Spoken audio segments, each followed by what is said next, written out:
Hey guys, this is Ollie from OlisBigPicture, and after living for almost 10 years in China, I think now is finally the right time to make a video about the most common used apps for you and for foreigners in general that help you to get around China. China is very digitalized and you pay here everything with your phone. There's almost no cash anymore. Therefore, it's very essential that right from the beginning you learn what apps to use and basically, and most importantly, how to use those apps to your advantage. There are so many apps here, therefore I'm gonna split the video in two parts.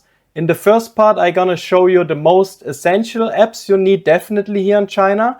And the second one is more about how to get around in China, how to travel in China, and how to use the apps for your daily lifestyle. So without further ado, let's get right into it. And stay until the end, because in the first video I will tell you at the end some very important things about what you should definitely do while you come to China. As well, I will tell you also in the second video some very important thing how you can set up your phone to make it easier for you to read the Chinese characters. Therefore, let's get into it. The first thing you can see on my screen right now is Wechat. Wechat is the most essential app in China. It's very important for your private social life, but also for your professional social life. It's like a combination of Skype, WhatsApp, PayPal, Instagram, and many more. Everything in one app. Therefore, the first app you should definitely download is Wechat. After you download and open it, you go to Me down here in the right corner, where you can go to settings. And I would always recommend you go into general and change the language into English. Why into English and maybe not in your native language? That could be German or something else. I will show you later, but definitely change it into English. And the next thing I would do, go to account security, Weixin ID. Weixin is like the Chinese word for WeChat, and set up an own ID. Change the ID to something very normal, because you might change and exchange this ID with your work partners, with your colleagues, your study buddies, or anyone else. So something too crazy, I would not recommend. Change it to something quite normal, and you will use this ID in China more than your email address or your phone number. This is gonna be the most important ID for you to socialize and to network here in China. Then afterwards, what I would also definitely do is you go to more settings, and here you can see email. Verify an email, link it to your Wechat account. So if you got locked out or something happened to your Wechat account, you can recover it easily and you do not lose your contacts and have to set it up again. Those three steps are most important after getting your Wechat. Then let's go into Wechat. Here for my Wechat you can see services. In case this is not shown to you, you have to go to settings again, you go to general again, and then you go to tools. And here in tools you have Weixin Pay, again this means Wechat Pay. You click on it and you activate it. After you activated it, you go back and it should show to you those services. Once you go here onto those services, I think the three most important services for us foreigners, and the rest you can almost ignore for now, is the first one is mobile top-up. When you click here on mobile top-up, this one is very convenient. Once you got a Chinese phone number, you can charge money on your phone number, so you can continue to use the data package or to use the minutes of the phone number directly to Wechat. You do not need any third-party app or need to go to the Unicom or China Mobile Store. You can recharge your phone number directly to this. And the nice thing is you can also do it for other people. You can recharge your phone number to this, but also from your friends, as well as your friends can help you to recharge your phone number to this possibility. Of course, you have to link up for this one your Wechat Pay. For your Wechat Pay, it's always changing how we foreigners can set up our Wechat Pay. Before it was only possible with a Chinese bank card. Now it's also possible again with a foreign Visa or Master credit card. How this exactly works, Please do your own research. I will also put some links down below how this works right now. It's always changing to set up your foreign bank account or later on your Chinese bank account with it. The next thing you can see here, I find very useful and very helpful for us foreigners is rail and flights. The first time you open it, it's gonna ask you if it wanna be in the Chinese language or if it should be in the language of Wechat. Therefore, what would be English? That's why we should change it to English. And then it will be into English. And now you can book your trains and your flights directly in Wechat app when you linked it to your foreign or to your Chinese bank account. Very nice, very convenient for us foreigners to get train tickets and flights in China directly through here. Hotels, unfortunately, does not work. When you click on hotels, it will still be in English. The next thing I really like here is ride hailing from Didi. This is like the English version of Uber in China, basically. Didi is the Uber in China. Of course, different company, but it's very similar. And this one here, once you set up your Wechat Pay, you can use to get a taxi. It's very convenient because it will understand when you copy paste Chinese address into it. It will also understand when you copy paste English address into it. So this one is very nice to use and you definitely need it. You need this taxi calling app. I will show you later other options, but if you arrive in China, you cannot call a taxi anymore on the street by waving your hand. Almost impossible nowadays, but you don't have to worry. If you arrive on an airport or a train station, there are taxi stands, and in those taxi stands you can go and still get a taxi, and then show them the address in Chinese, very important. They do not understand Latin letters most of the time. Show them your address in Chinese letters and they will bring you there. But once off the airport or the train station, you are in the city in China, you cannot get a taxi anymore by waving like this. You definitely need some apps, and I will show you later in the video how to find and how to use those apps. A next nice thing you see here, the most foreigners don't know, is to use on the left button money. Unfortunately, I cannot click on it because it will not show you anything for security reason. But there you have the function split bill. Click on money on the left, find the option split bill. It's super useful and super helpful for you that you can choose a group chat and the people later on when you pay the bill for everyone, they can reimburse you and send you directly the money. Just try it out. It's a very nice tool when you went eating with your friends and they can send you the money easily because you put in the amount. It automatically calculates how much per person. You can select the group members and they automatically can choose to pay you. Very, very nice. The next thing what I like about Wechat is when you go here on file transfer, I just prepared some items for you because Wechat also has a translation function. You can take photos and then when you open it in Wechat and you press long on it, it can scan a QR code for you, or you can choose translate. And that's why I also would select English for Wechat, because then it's gonna translate it into English. What is the most accurate translation from Chinese to this language?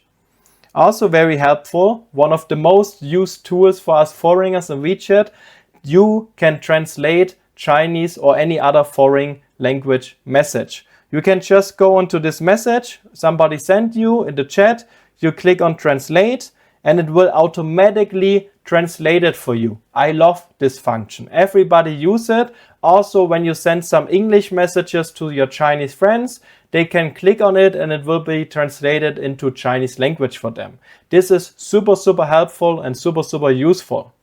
And then, of course, when you click here on a plus, you have many more functions. You have, for example, send a location or share your real-time location to find some friends. You can also later, when you have Wechat Pay, a function here seen that shows you to pay and send money from chat to chat. Like you just click on it and then you send the amount directly to your friend in the chat. It's super helpful and it's super useful. And when you want to pay a vendor, you click here on the top right. You can add contacts. You can scan any vendor's QR code, or you click on money, and then on money you have already your QR code prepared. They scan on the cashier and you pay with it after entering your code or your fingerprint. That's how WeChat works in the most basic way.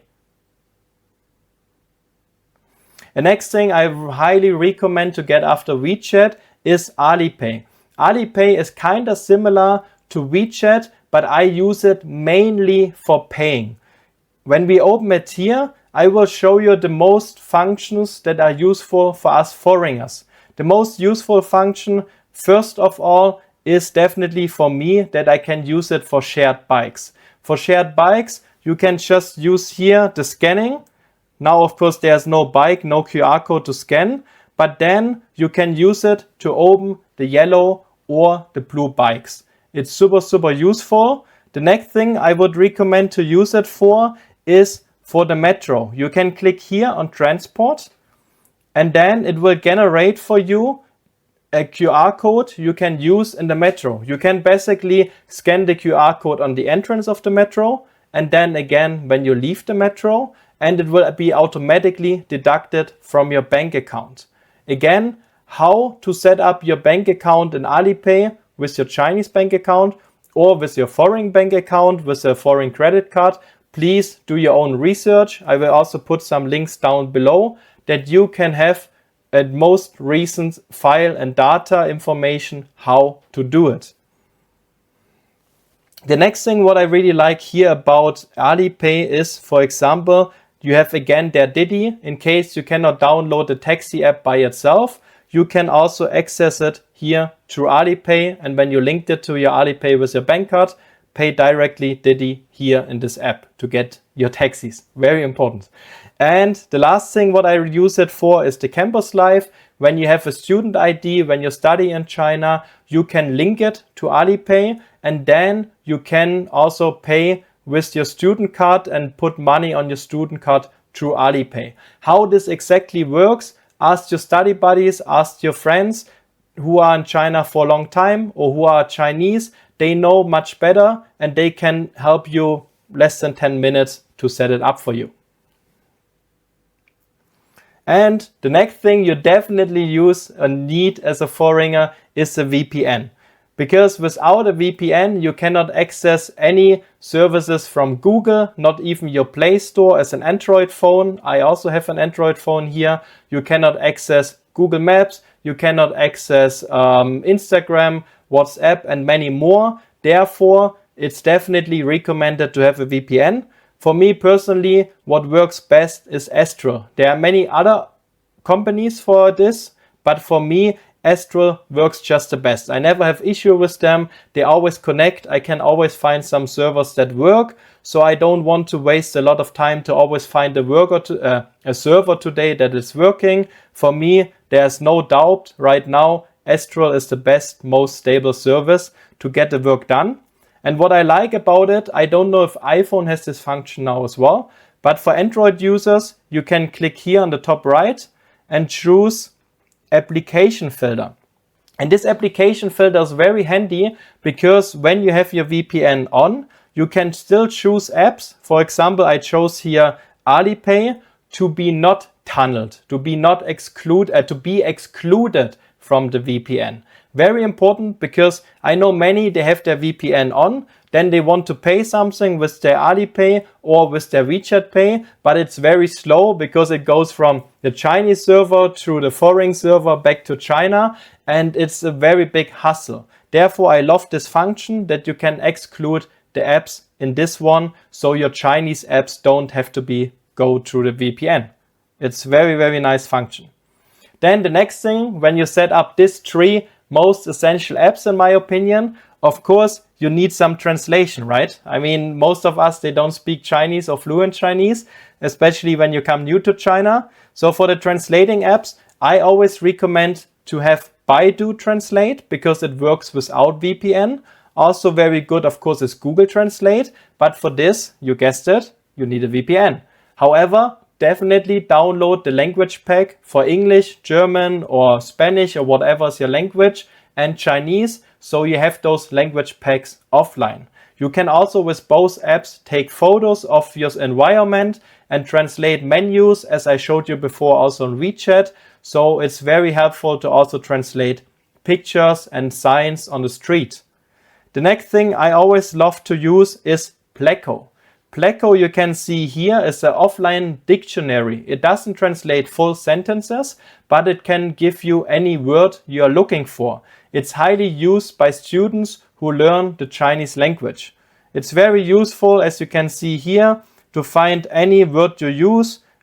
For example, hotpot, you want to go to eat hotpot, it gives you the word, or you want to know what is soap, for example, to find soap, it gives you directly all the words you need. And it's offline, you don't need any internet connection. Now my last tip, very important tip before we finish the first part of my China app video guide, is you always should have the pictures of the most important documents with you. Please, when you come to China, definitely have a clear picture of your passport with you, have a clear picture of your visa, and also any other documents you get from your university or from the hotel, the address or anything else of important documents. Make a clear picture of it and save it on your phone in a separated folder, so you have always access to it in case you need some information from it or you need to show it somewhere. For this, I would go even a step further and put it into the cloud. I, for example, use OneDrive, so I have all my documents on the phone as well as in the cloud, so I can access it anytime, and it saved me already many times a lot of trouble because I could just pull it up from my phone. Why did I choose OneDrive? For the main reason, the app on the computer as well as the app on the phone does not need a VPN in China. It needs a VPN if you want to open it browser-based in the web browser, then yes. But when you have the files and upload it and download it in the app on the computer or phone, no VPN needed. Therefore, it comes very handy, and definitely use something like this to store your important documents. That's for the first part. In the second part, you can see here on my phone, we will talk about navigation. We will talk how to download Chinese apps and the lifestyle, how to find the food and anything else, and how to shop in Taobao. So definitely check out the second part as well.